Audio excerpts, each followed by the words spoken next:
Hey guys, so I wanted to make this video about, or podcast, or whatever you want to call it. Sorry, I'm not trying to be professional or anything like the other people.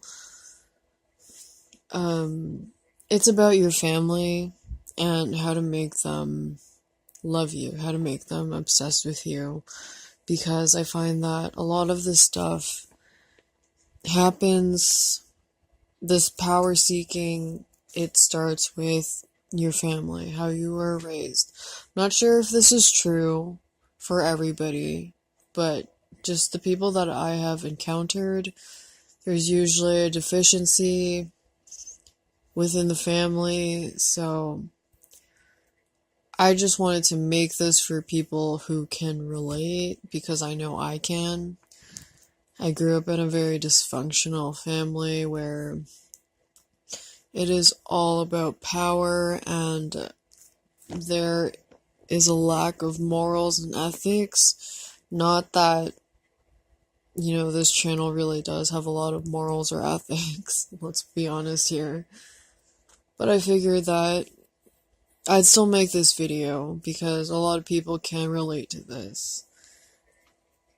So I know that I can qualify to talk about this because I have made my family dependent on me, and all you have to do is think of them as not your family, but your victims, who are not your family, but just random strangers that you are about to exploit.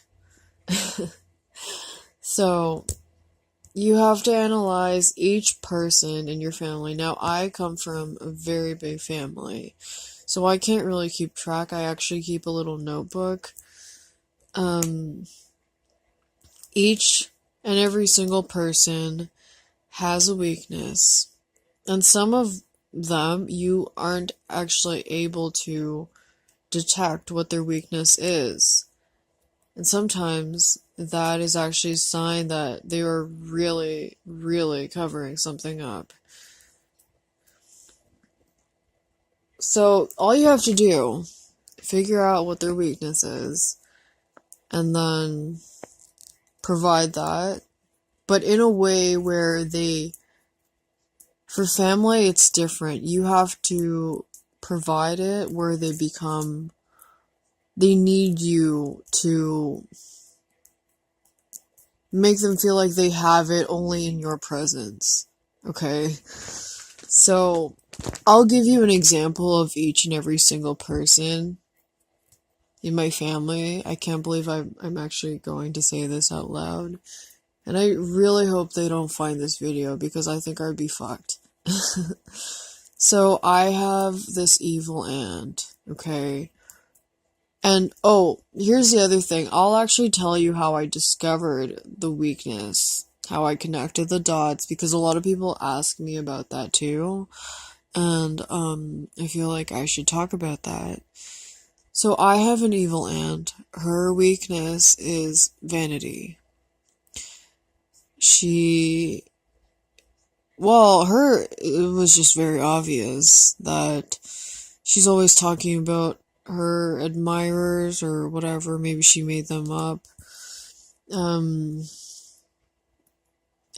she's a compulsive liar. She's drawn to men of very high standing social status, especially in the bank account.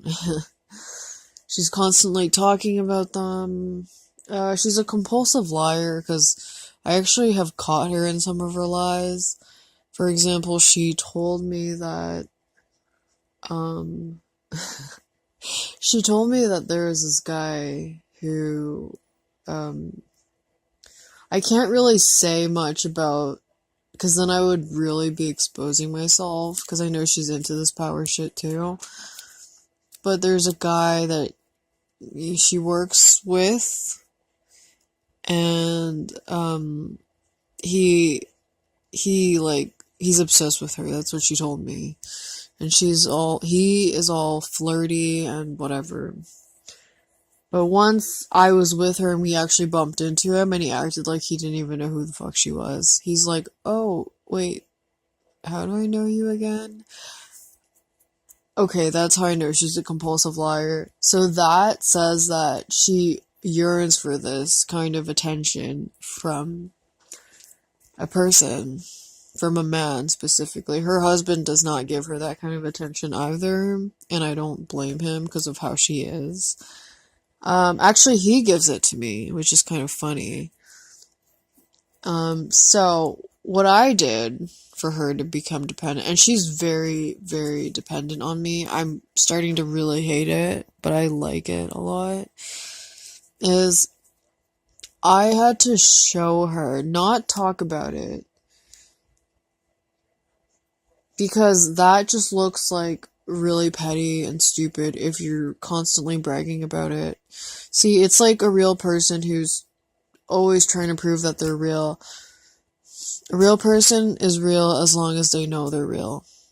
Alright, so I showed her, and by showing her, I'd always bring I mean, before I settled down with my boyfriend who, well, he's not my boyfriend, he's like, he's like my fiance, he's like my husband, it's kind of hard to explain our situation, but he's my partner. We're engaged, actually. So before I settled down with him, I'd always bring like a different guy to our family events. And the way that the dynamic was that he was the one who was all over me.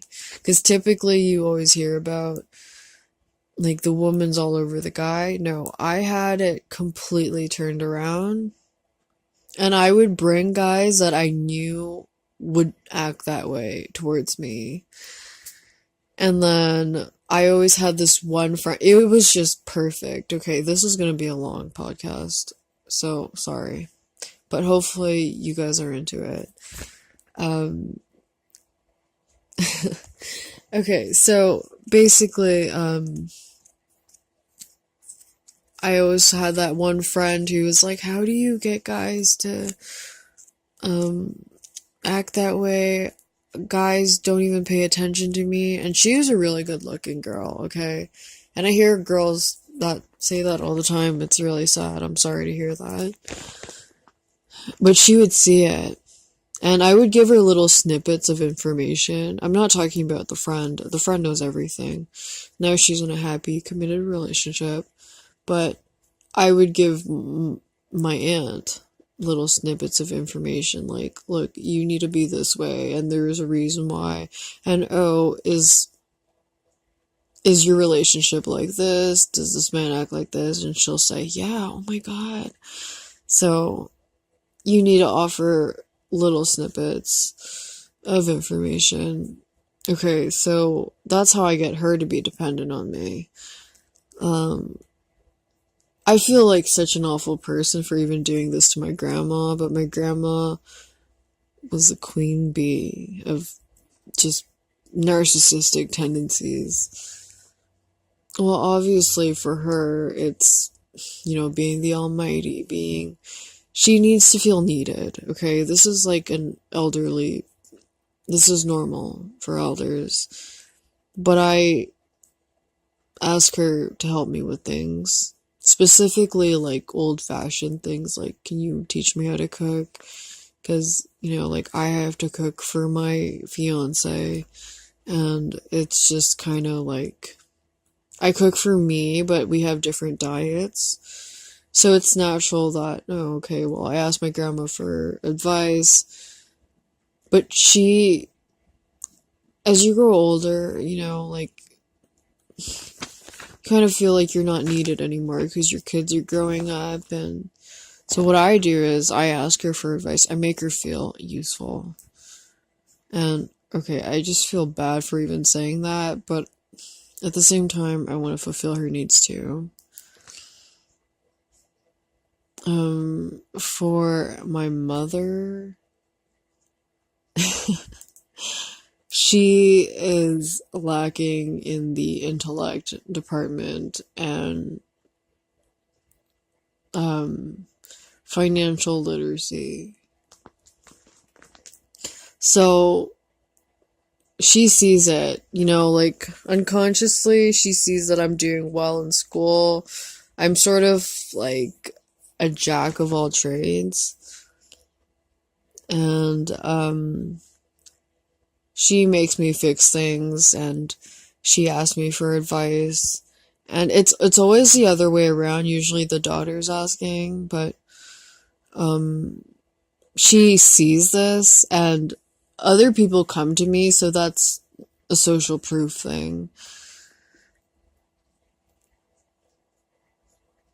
And I give her a lot of financial advice, and sometimes I even kind of give her shit for not doing certain financial things, making certain financial moves that she needs to. And I have this one aunt who's uptight. So around her, I mean, this is kind of risky just because she's uptight.